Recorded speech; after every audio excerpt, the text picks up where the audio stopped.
And we are now live. It'll take a second for my iPad to update. And my iPad locked up. So we're just going to go with it. Now we'll get it on there. Hey, everybody. Sean Dotson here with The Flip Side. It is August 18th, 2018. And this is your weekend update. So everybody, just want to once again tell everybody, or at least tell everybody, that tonight I am drinking a True Blonde Ale from Ska. This is one of my favorite breweries here in, well, it's in southern Colorado. And let me get this poured. Whoa, it's coming out fast. What are you drinking tonight, buddy? I haven't had a chance to introduce you to everybody. If everybody doesn't know, this is Buddy Allen. Buddy, say hi to everybody. I'm going Italian with Pellegrino with a little slice of lime. All right. So, cheers to everyone.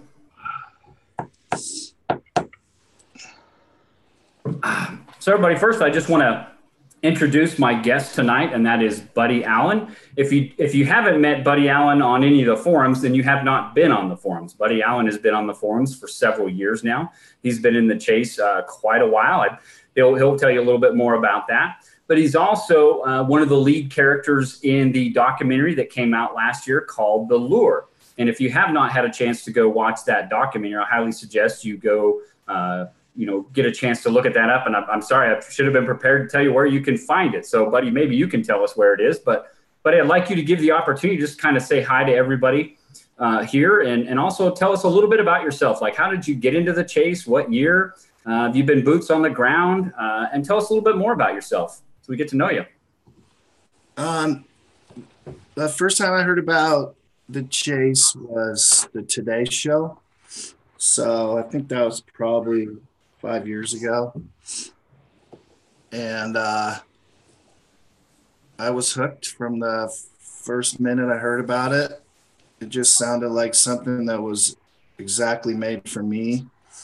I really, there's a lot of, for me, a lot of really good things about it, but I think probably one of the best is all the cool people I meet, like Sean. And I'm just,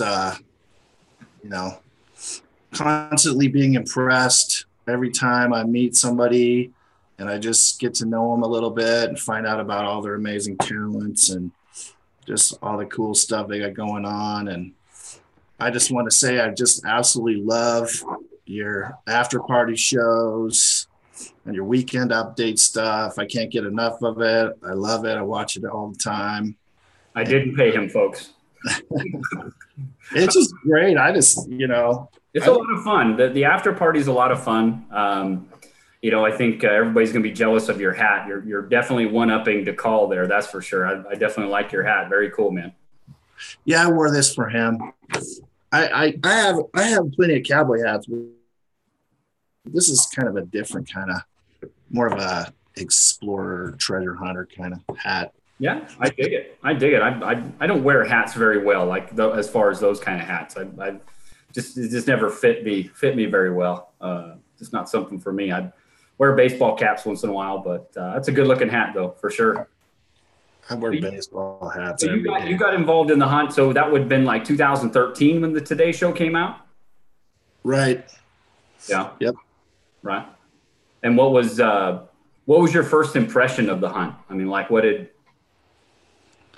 I thought it was a fantastic idea. I mean, everything that I've ever heard about Forrest Fenn impressed me a lot. My father was a career Air Force officer also, and he flew C-130s in Vietnam. So he wasn't a fighter pilot, but he flew big transport airplanes. Yeah. And then later on in his Air Force career, he was in the U-2 program. Oh, wow. That's cool. Yeah. So he had a really cool Air Force career. Unfortunately, he passed away from cancer about 22 years ago. But everything, you know, that I know about Forrest and I've heard about Forrest just totally reminds me of my dad. So, you know, there's kind of like that kind of connection for me, you know, from the very start, you know, just, you know, being dirt poor when he was young and, you know, making himself into something really cool, you know, through a lot of hard work and stuff. Just, Right.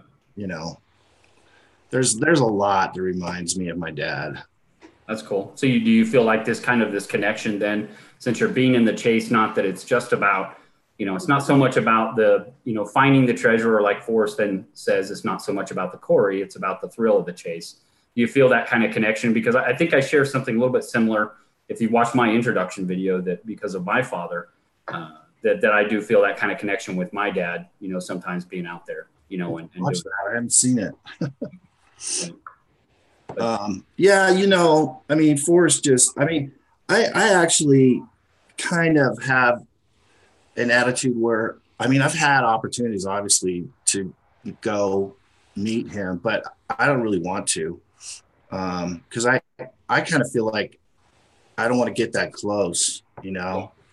I mean, I've emailed him and he's emailed me back, and you know, but and I met Shiloh. You know, Shiloh invited me to come over whenever I wanted. So you know, I could drop by there, but I just don't really feel like Yeah. really my place right now. You know, Yeah. I just want to, you know, stay one step away. You know, Understand that. I did agree to do the movie, you know, and I was super, super impressed with Thomas Leach, the guy who did it. He's an amazing guy. Seems like a really cool guy that you could have a beer with.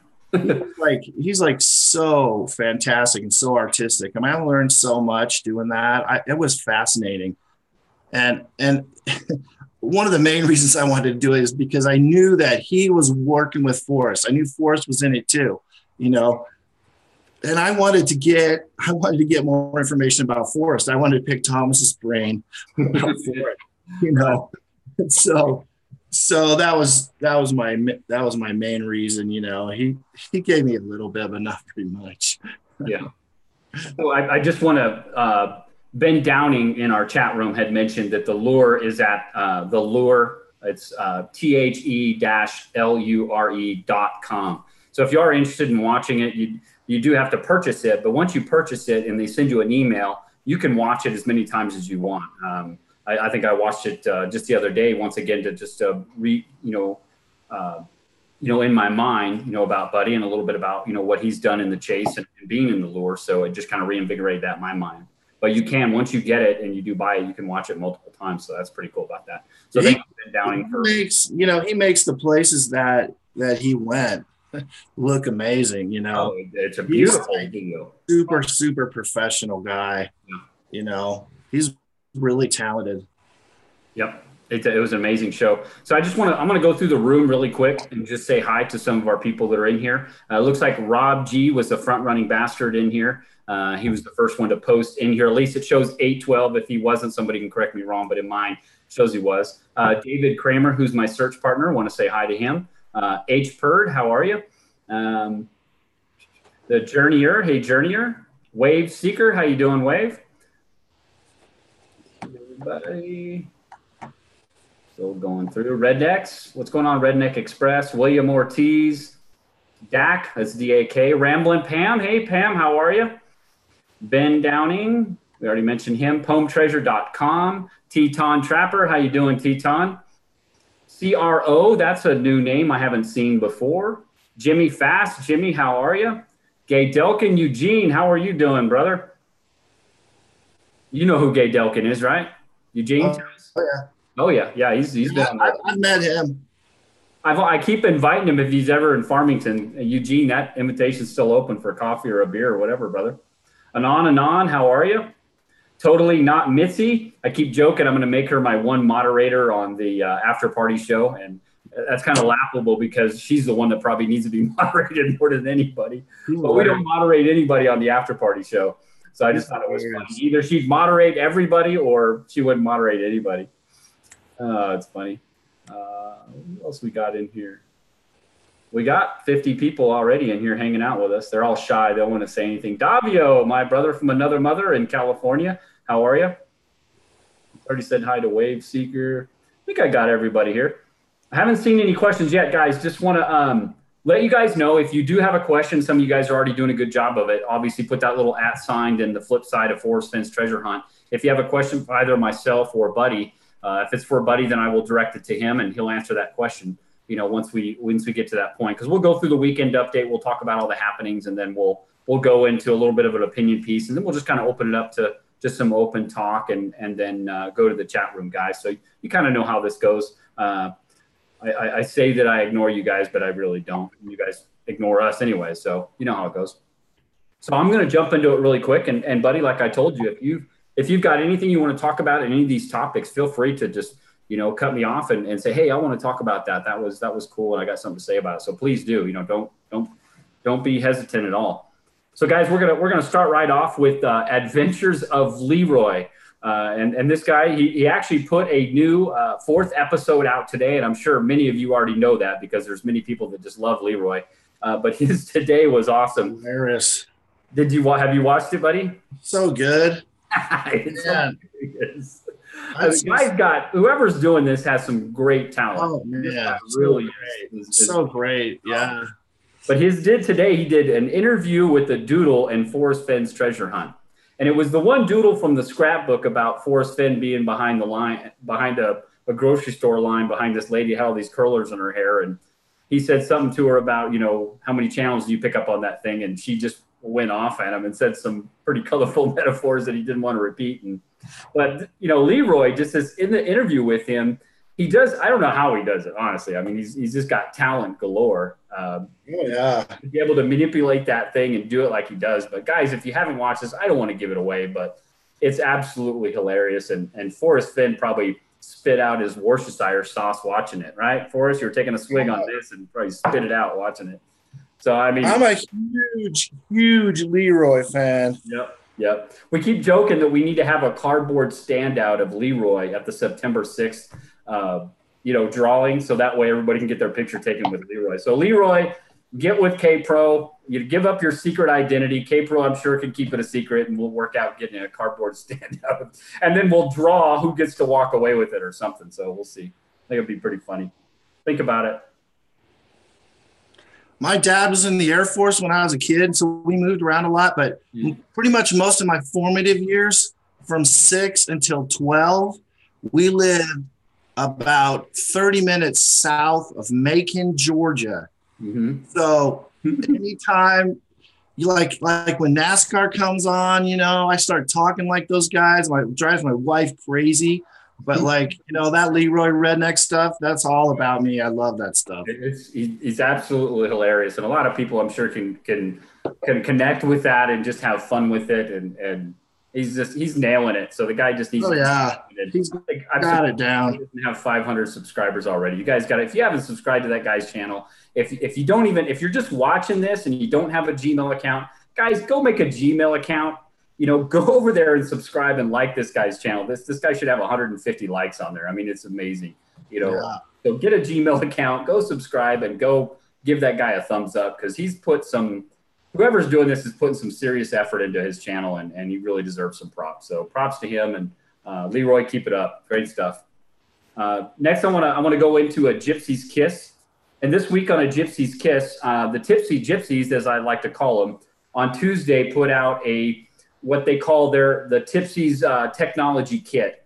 And this is kind of all the technology that, Toby and Shelly and Kevin and them all take out with them when they go on a hunt, and some of the other technology they use when they're doing their research and stuff. So there might be some stuff in there that you might find interesting and helpful in your research, and some of the stuff that you might take out with you when you go hunting. And I know Toby has done a lot of some of his first videos he was doing about a year ago. He was really going into some of the key stuff that he takes out with him, or what they take out with him when they do go on a search and stuff.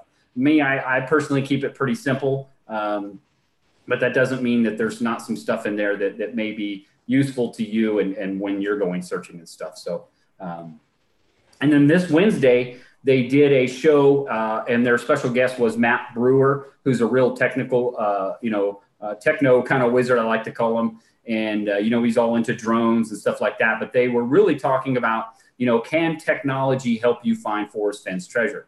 And, did Forrest Fenn really, look that far in the future that some of this technology would be able to help somebody? I think Forrest Fenn, and they kind of went into this, and a lot of people in the chat room talked about this, that, Forrest Fenn being a former fighter pilot, even in the, in the 60s and 70s when, or late 60s and early 70s when he was, still there was a lot of, technology back then that, was pretty cutting edge, that still would probably be considered somewhat cutting edge even today, and some of the stuff we have. But that was a good video, Matt Brewer is definitely a pretty smart guy. And I want to give some props to Matt Brewer, because Matt Brewer came out today, I think it was, that he was actually, he had donated to help out Jay Diggins, but he had also, had found a book a while back, an Eric Sloan book in a bookstore that was actually signed by him. And he is donating that to the cause and giving it out for the raffle too. So that's pretty cool to have, he can't verify whether that's, actual, Eric Sloan's signature or not. I wouldn't, I would believe it probably is, but he is donating that to the raffle. And I thought that was pretty cool. So props to you, Matt, for giving that out, and all the, the nice things that you're doing as well. So thank you. And then this Thursday, they had the book club, which was the actually one of my favorite chapters in all of the Thrill of the Chase, which was Teachers with Ropes. And this was, the chapter, again, where Forrest Fenn has all the students come into his gallery, and, he ushers all the teachers off, and then he tells them they can touch whatever they want. And he goes into the whole touching George Washington's nose and touching the bronze and them understanding why it's cold. But I think it's a great story. I've talked a lot about this chapter and some of my interpretations of what they're trying to, what I think he's trying to convey in that. But that could be a whole nother video, really. But some good stuff from the Gypsies this week. I didn't notice. I don't think that they did, and it's an All About You this week. I was looking for it. I didn't see it. Somebody please correct me if I'm wrong, but I did not see it. It's All About You this Friday come out. I was looking for it, but I did not see it.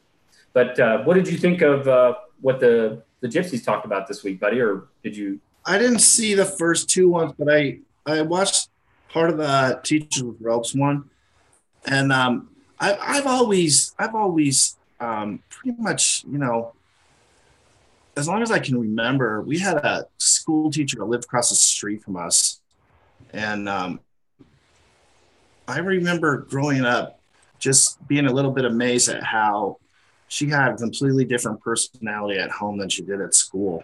And, then it kind of started to hit me. But anyway, my whole life, I've always been way impressed with the children of school teachers, because kids of school teachers really learn to value learning, and I know Forrest Fenn, he does the right, Fenn?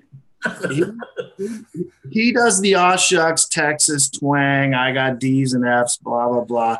But man, he's sharp as a tack, so don't believe him when he's talking about, maybe he did get bad grades, but man, the reason he was looking maybe he just realized that there was more important things in life than sitting in a damn Spanish class all day, and the reason he was looking out the window is because they couldn't keep his attention, because he was probably smarter than the teacher. Well, yeah, it's like he said, that in what was it, the chapter something about the learning curve. I'll have to pull it out, where he had said that when he had told his teacher that one moment that no, my eyes were open. It was my eyelids that were closed. And he said how that kind of stuck with him. And he started realizing that he could outsmart people. He outwitted them. He understood the meaning of words. He understood stuff. And he was sharp like you say, sharp as a tack. He might not have been, the book smart, and formal education type smart, but he definitely was very witty and clever, as a fox, so to speak. And well, I guarantee you, being the son of a teacher, he always had his homework done.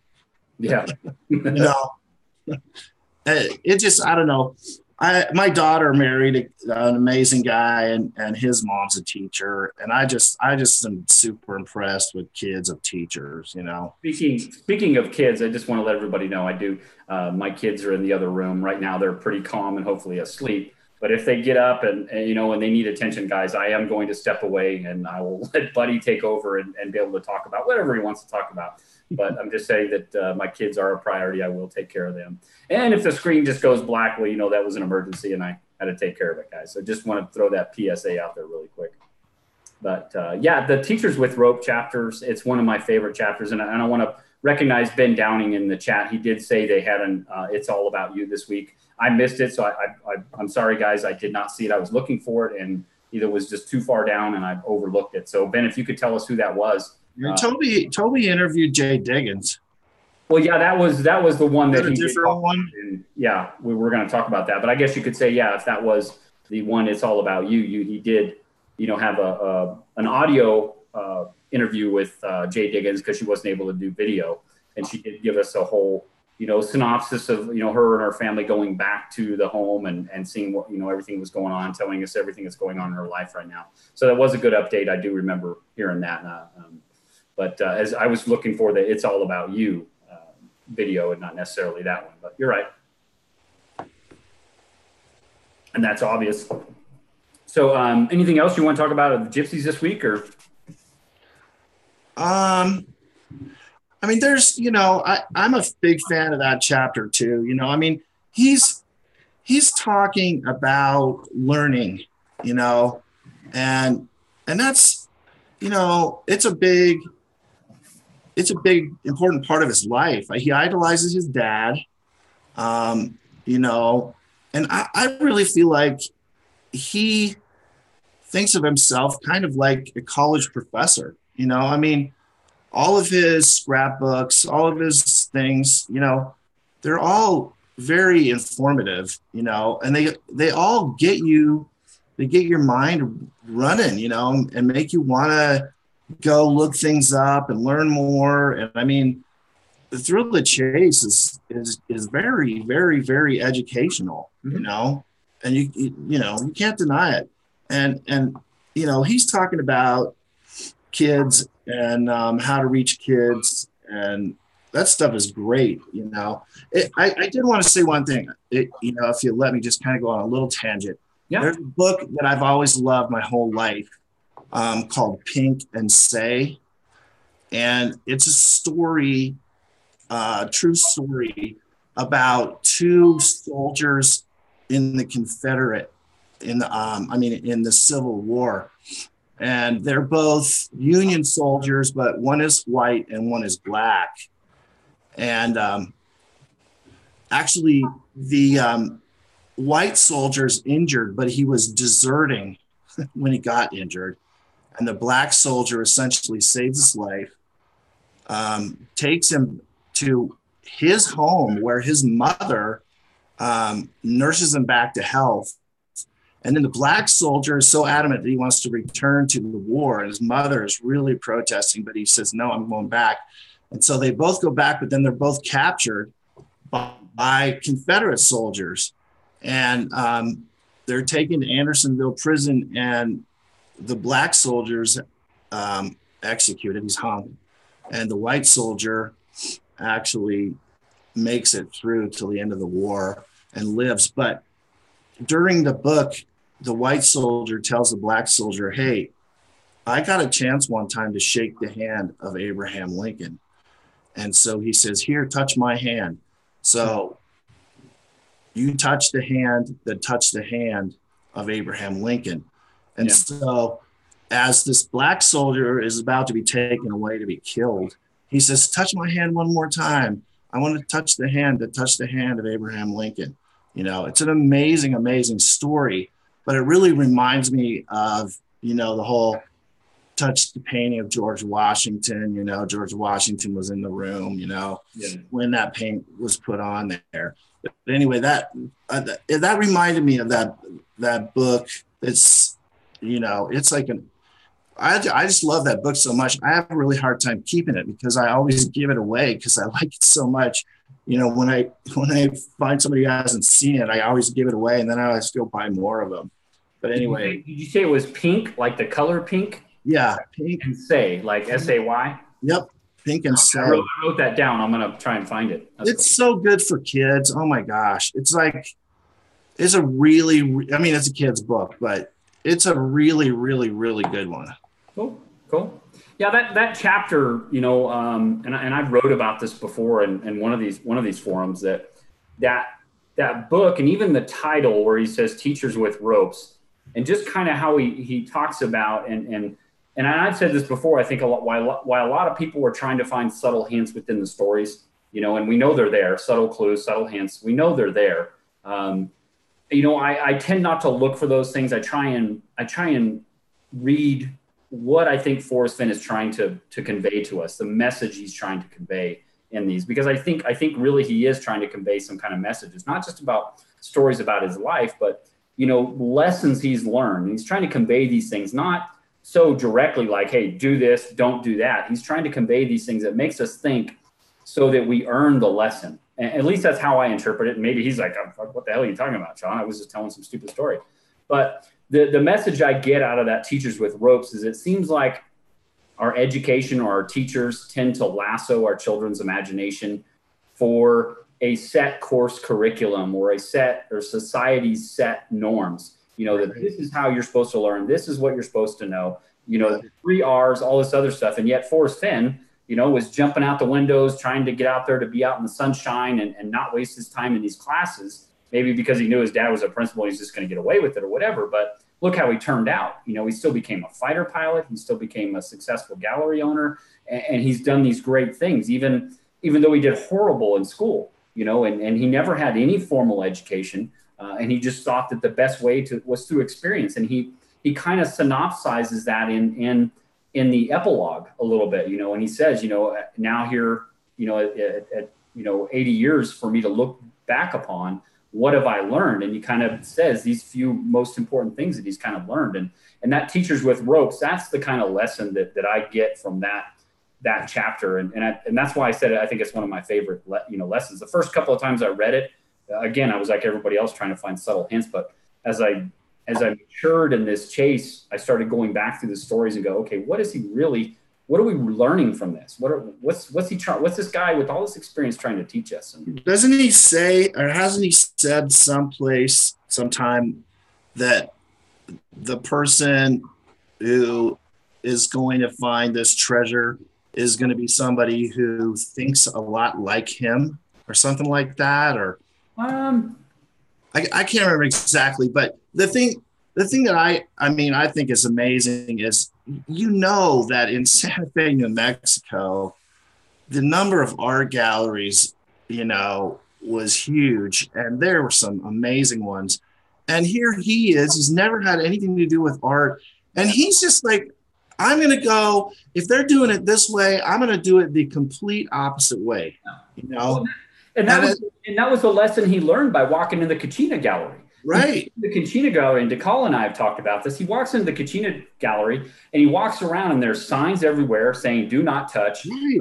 But yet there's Kachina dolls in every little nook. He said they're even sitting on the damn cash register. And I'm going to tell you, if Kachina dolls are flying off the gallery, I'm going to tell you right now, they're not going to be in every nook and sitting on the cash register. They're going to be flying off the shelves. So what he did, not only did he said he put his hands in his pockets, afraid for his life, and walked out of there. And then he immediately went back and put up signs that says, please, right, we are responsible. So I think the lesson he learned, and he talks about this in that very first radio interview he ever did on October 25th of 2010. You can find this on YouTube. And if I remember, I'll put it in the description down below. And it's from Lucky Love, actually has it on her YouTube channel. But he says that, I realized that, what some gallery owners were doing wrong. They were selling things that they loved, that they had an appreciation for. And he was selling things because he was trying to, make a living. Right. He wasn't selling things that he had an emotional attachment to. He was selling things that he knew other people would love. And then he was a great salesman. He found a way to sell them. And man, there's so many lessons to be learned in these stories, honestly. And I know other people pick up on them, and I'm not the only one to do that, but I think people will get overwhelmed and just trying to find those subtle hints so they can find the treasure, and they're missing the, the message, I think, in the stories. Man, we're rambling, but I love it. I mean, it's great. I love to talk to somebody, that sees some of these things too, and it's not just trying to find the treasure. I mean, we all are, obviously, we all want to, but anyway, we rambled. Where are we at now? The next guy I want to talk about is Blaze of Glory, Eric Hall. He put out several videos this week. One of them that I really liked was, he did one about the Buffalo Bill Cody Museum, that he was back there for the second time. And he was talking about, you could take 5 minutes and walk through the art gallery. But he said their rifle collection and their arms collection, everything would rival what the NRA had in there. And if you've never been in the Cody Museum, I've been there twice myself. It's great. I've spent an entire afternoon just walking around that place. It's pretty amazing. And you can find, even Ramblin' Pam's done a video on there where she's found a couple of things that Forrest has donated to the museum. So it's pretty cool. I mean, obviously, we all know the one big thing, which is the Sharps cabin, but well, they got like 4 museums there. You could spend a whole day in each one of them. Yeah, you could. I mean, you could spend a whole day in each one of them, and they're amazing. I love it. In here, Eugene will tell us about all the bronze statues outside. Where are you? Yeah. You're still in there. I mean, there's so much cram packed in that museum, and yeah, that new video that came out that Davio22, who I know is in the chat room tonight, that he posted on his channel about the 2006 Cody Museum interview that Forrest Fenn did. So, and he talks a lot about the museum too. So, but Blaze of Glory did have a couple other videos out there. One about Browning, Montana, and some others. And he's just he's out there doing his search. And like I said, he's been out there for a couple months, and he's just posting really short snippet videos that are very easy to watch. Guys, they're like 2 or 3 minutes long. They're not an hour long like this will be or something. But you can go watch his really quick and get an update on what he's doing. So Eric, keep him up. We love watching your videos. Some great stuff from you. And he's got a really cool sense of humor too, if you can pick up on it. I really like the guy. Love to meet him someday. So Eric, hit me up. And next I want to talk about Cynthia Meacham's blog. If you don't know who Cynthia Meacham is, well, you haven't been paying attention. She's actually, I call her one of the cornerstones of the search community. She's definitely one of my favorite searchers. I'm definitely a fan of Cynthia Meacham. But she on her blog, which is chasingfennstreasure.com, and I will have a link in the description below. She did a short snippet that she blogged about a 8-year-old's perspective, and this was about, I think, her nephew Noah, and she got her little nephew came up to her in this family get together, and he's like, "You're the treasure hunter, aren't you?" And she's like, "Yeah." And she had this great conversation with her 9-year-old nephew. And I don't want to give any of this whole story away, guys. You got to go over and you got to read the story. It's great from getting this 9-year-old's perspective. And it just reinvigorates that in all of us. It should invigorate that young kid in all of us that loves treasure. And it just never gets out of us. So I don't want to give any of it away. Go over, read her blog, read it. It's a great, it'll rekindle your spirit and why we're all in this. So Cynthia, great story. You definitely have a knack for writing, and keep it up. And buy her book, guys. Next is I'm going to talk about Dal Neitzel's forum. And have you gone and read Cynthia's blog? Sorry, buddy, I should have asked you that. Skipped over. I have been on there. I didn't see the one you were just talking about, but you gotta go read it. She's amazing. She's super smart. She's great. He's a hoot. Yeah, I keep trying to get a time where I can go down to Albuquerque and meet her, Sasha, Toby, and Shelly. With work and family, it just never seems to work out. But it will happen. We just got to make it happen. So yeah, I want to move on to Dal Neitzel's forum and Dow. I mean, God, I've had the guy on the show and I still can't get his name right. Apparently, it's Dale, guys, and that comes directly from Dale. But Dale Neitzel's forum this week, he had a new thread titled Buena Vista, Colorado. And this was a solve that was centered in the Buena Vista area. So definitely if you're interested in Colorado and searching there, this will probably be of your interest. And I want to give you that way. There's some good pictures, and this gentleman gives a good description of how he, starts up at, I think it was Cottonwood Pass or something, is his warm waters halt, and then taking it from there. But definitely search there. Yeah. There's a lot of people that are interested in that area. That whole area. I spent a couple of years searching that area. Oh man, it's pretty. Have you moved on from that, or you still like it, or? I've pretty much moved on from there. I was in Browns Canyon, and I there's a a really interesting area that is um, on the other side of the Arkansas River that you just can't get to because there's no roads that go there. And so I used to take waders and I'd wade across the Arkansas River, and then I'd hike on the other side. And man, I saw some really cool stuff over there. It's really Yeah. neat. So are you thinking that there is a river crossing? Because that's one thing I've always questioned about, is there a potential river crossing? And boy, we get into a whole complete discussion about that, but obviously in waders and stuff. So Um, well, he mentions water three times for sure, and four, if you want to count another one, but so obviously water is in the poem. yeah. Um, Well, I can tell you the chat room is definitely ignoring us because I think one of the last posts I saw was a Tijuana donkey show. I don't know what those guys are talking about over there. Okay, now Mitzi, I am going to have to make you a mod. Oh yeah, and that's my search partner talking about. Okay, yeah, now we go. Now it all makes sense. It's David Kramer over there talking about Tijuana donkey shows. Sorry, I just happened to catch that over there. So yeah, I mean, I did a video on water crossings, and that was one of the big questions I had to Forrest. But I think it might be too much of a clue that the guy doesn't want to give away, because he's never really ruled it out. I mean, with everything that the unfortunate incidents we've had happen in the chase, that he's never even ruled it out. Ben Downey says, "I don't want to know what's going on in the chat room." Yeah, there was one question I saw earlier, and I can't remember who it came from. And Minotaur Marino, I did see you in here, and I want to talk to you, Minotaur. I told you over at Thor to hit me up, so you got to email me, buddy. I want to talk to you. I know you came back from your boots on the ground.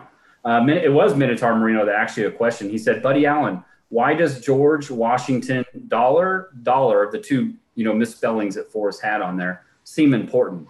Do you have anything you want to say on that, or? why does George Washington dollar? Well, he spelt it Doller, and then obviously the right pronunciation of Dollar. I don't know what he's pointing at with that. Yeah. Um, That spelling really doesn't matter. It's maybe the pronunciation of something. I mean, we go into the whole thing. well, I mean, he's probably got something in mind, but I've never really spent much time thinking about that particular one. Yeah. And this is why we should ignore the chat room, because they're still talking about donkeys over here, apparently. Obviously, there's a big ass in the chat room somewhere. I don't know what they're doing. This is why we ignore you guys. That stuff's for the after party. I don't know what you guys are doing tonight. But anyway, yeah, I'm down Itzels if you're interested in the Buena Vista area, and that's interesting of your search and where you're looking, you might go check that out. Next, I want to move on to Fenn Treasure Hunter, our good friend Jason Dent and Sasha Johnston. As we all know, they are FennTreasureHunters.com. Guys, I'm telling you, this is my first beer. I'm fixing to go get my second, so I don't know why I'm so tongue-tied tonight.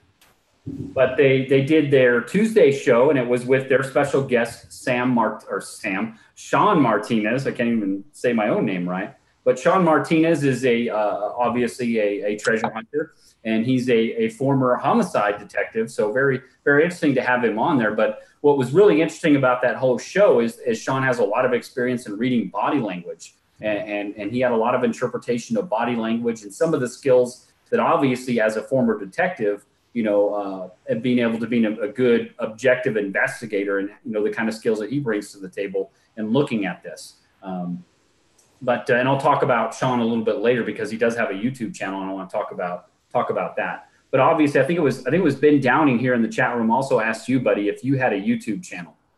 And I don't. Yeah, I was going to say I think the answer to that question is no, and that was Anon that asked that question. He said, Buddy asked, what search state and where do you live? Or if you're wanting to admit to everybody where you actually live and what state you search in, he asked that. That was Anon. Well, I'm from Colorado. Lived in Colorado most of my life. So I think I got a pretty nice advantage there over a lot of other people. Well, you're definitely in the search. The 4 states. You're right in the thick of it.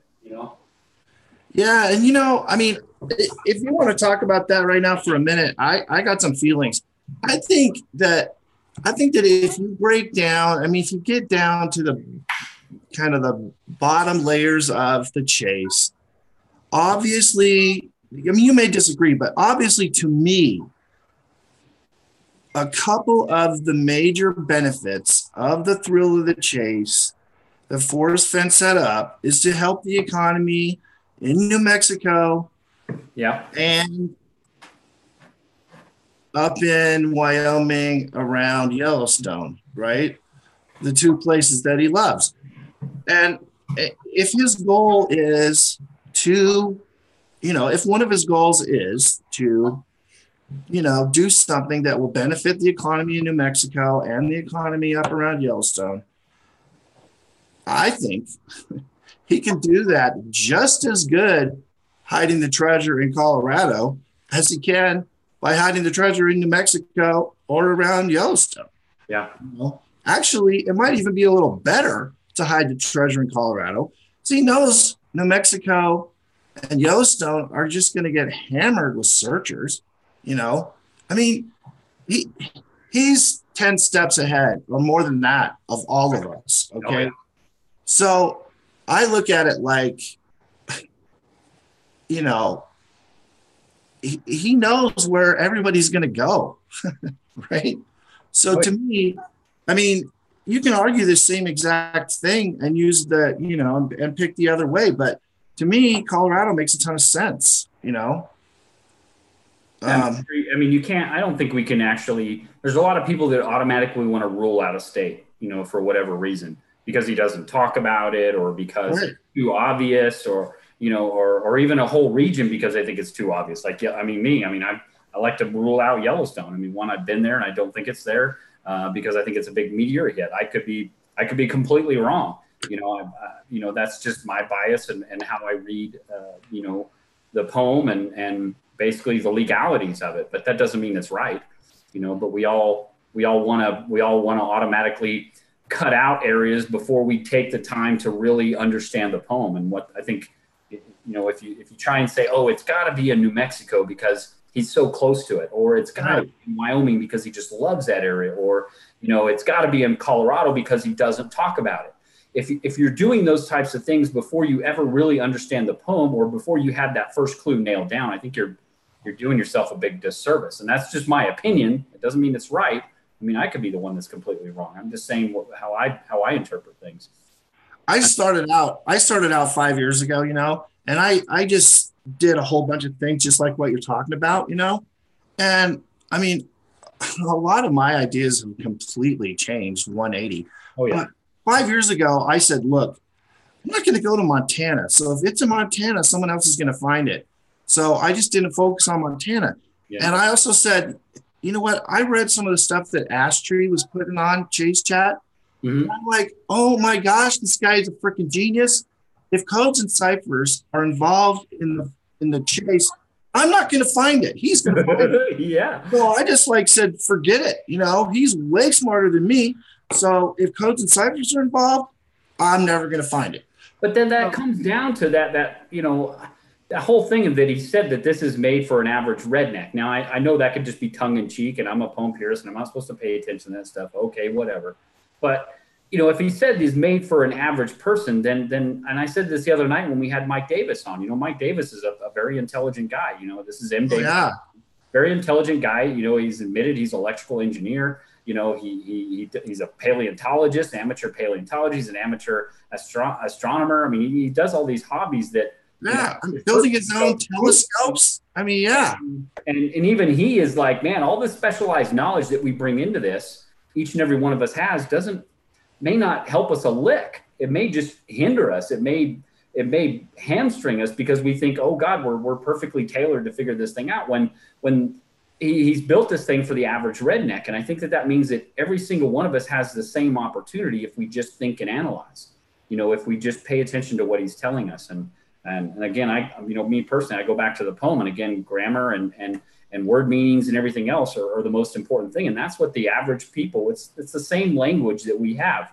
And then DeCall had mentioned that, yeah, those people that are overseas that are not, English speaking may have a disadvantage, or people who are not here. And he may be right in some ways. And again, Paul, and I'll talk about him, but he had mentioned that too, that he agrees that, yeah, it may have a disadvantage based on, maybe just geography, but not necessarily language, because we kind of speak the same language, so to speak. But those that are not English speakers and, are trying hard to learn our language, I could tell you may have an advantage over some of us that take for granted our own English language. Because again, what did Forrest Fenn say?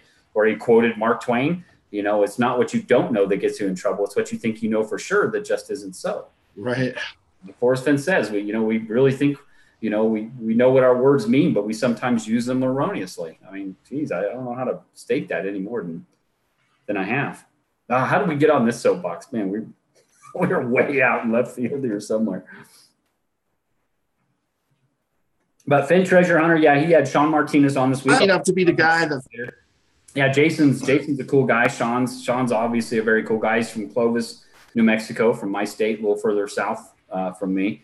Seems like a really cool guy. I'd love to meet the guy, have a beer with him, talk investigative type stuff. Me being a former analyst, I think him and I have a few things in common.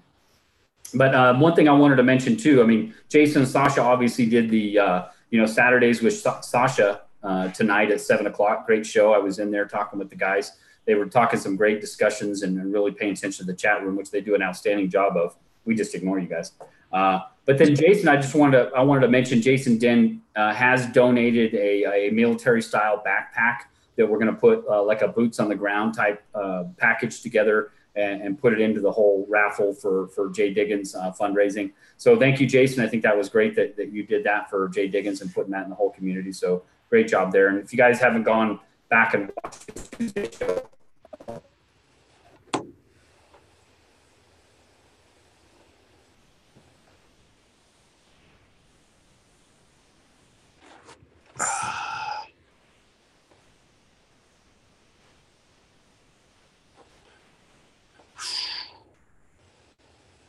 Am I still on?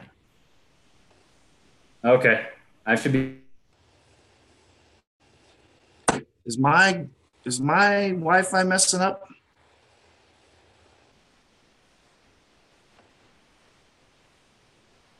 Oh, shoot.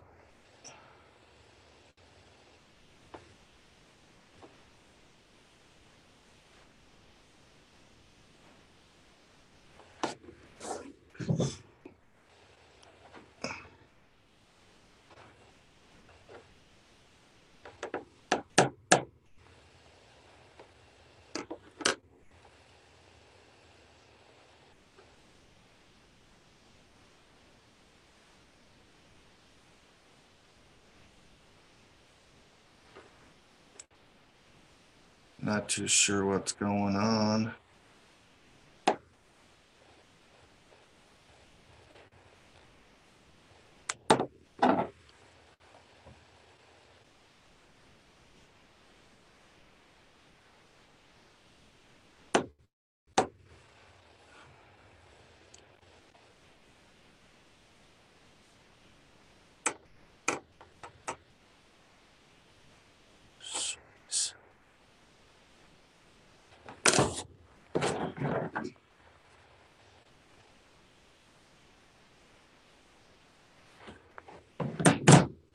Well, there was a couple things I wanted to talk about. In the beginning, when Forrest wrote the first book, he put his email in there. And I think that we can learn something from the fact that he put his email in there. I think that he wants for us to send him pictures and just, little reports of where we search and what's going on. I think he likes keeping track of that stuff. Otherwise, why would he put his email in there? I think that the whole thrill of the chase is it's kind of like his own little performance art thing, but it's basically like on a global scale. He's he's he's involved. He wants to follow it. He's running the ship. He I think he's giving out hints all the time, and I think he wants to know where we're searching, and he loves hearing about it.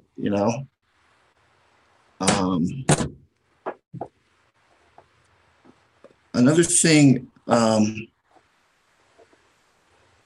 that I got a few feelings on is is it the second stanza or the third? But it's the one where he said, somebody asked him about it, if there was two or three, if there was second stanza, if there was two or three clues in there, and his quote was, "Sounds like 3 or 4 to me." I think that he's kind of coming right out. I mean, he's doing it kind of in his down-home folksy way, but he's kind of coming right out and saying, each one of us needs to decide for ourselves.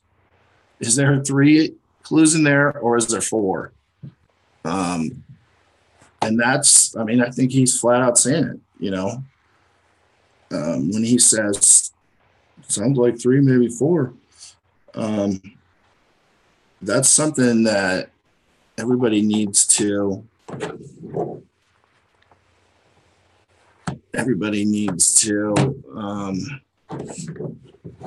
think over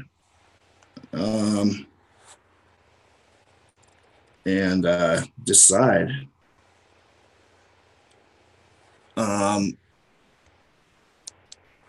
Another thing, when it comes to where warm waters halt, if I was going to put a percentage on everything that's important in the thrill of the chase, I would say that where warm waters halt is probably at least 95%. That's the big one. And if you've, read anything that I've put on blogs, then you probably know what my thoughts are. But I just think that where warm waters halt has got to be something that's really unusual. It can't be something that everybody else is thinking about, because he's heard them all, and there's only been a few people, like less than 5, that have got it right. Sean's going to tell me what to do. Hey. Hello? Hey.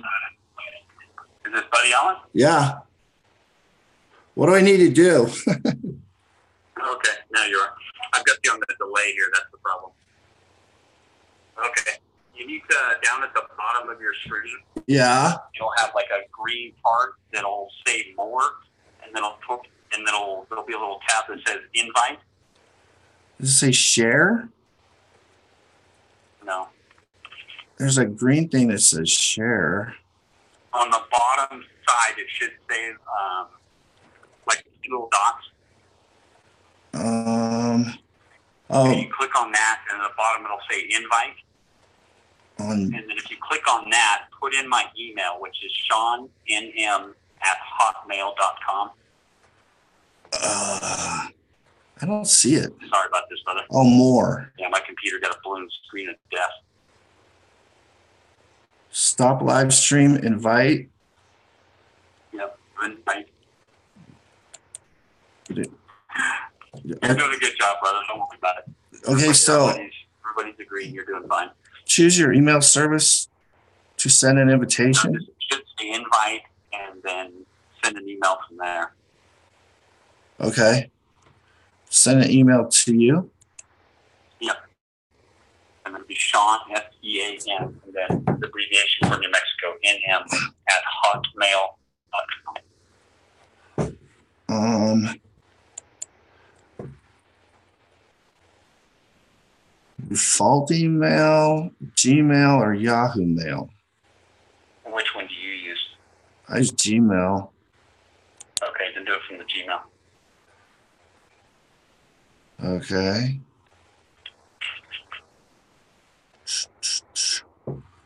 Sean NM@hotmail. Okay. Yep.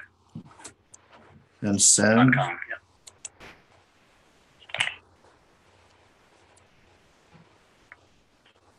Hold on, it's coming. So I couldn't tell if people were watching me or what, but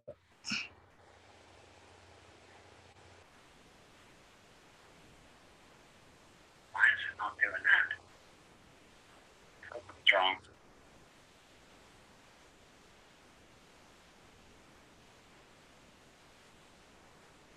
It's weird. Try it again. Hang on.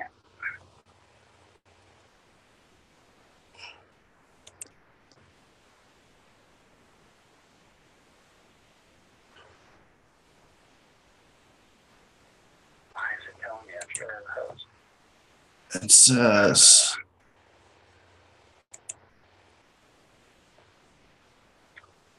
The only thing we can do is to maybe drop and I'll restart. So go ahead and I'll let everybody know we're gonna drop and restart, and I'll send you a re-invite, okay? okay. What you'll do is you'll just wanna go up to the top left hand of your screen. Yeah. It's got the live on YouTube. Click on that and shut down. I'm gonna tell everybody in chat really quick, but don't do it yet.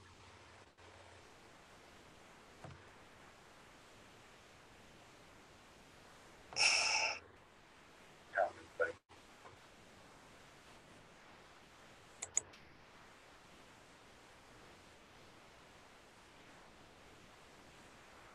I don't know. I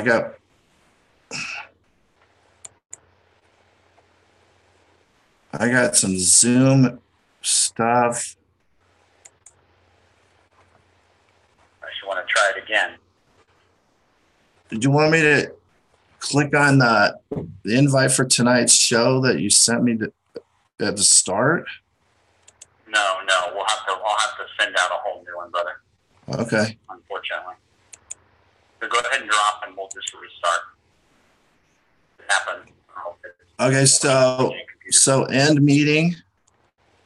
Go up to the very top of the screen and hit stop live show.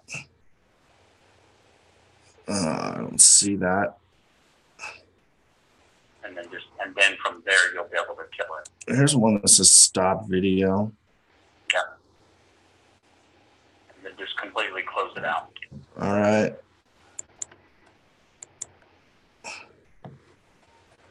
Now just completely close it out. Okay. Trying to.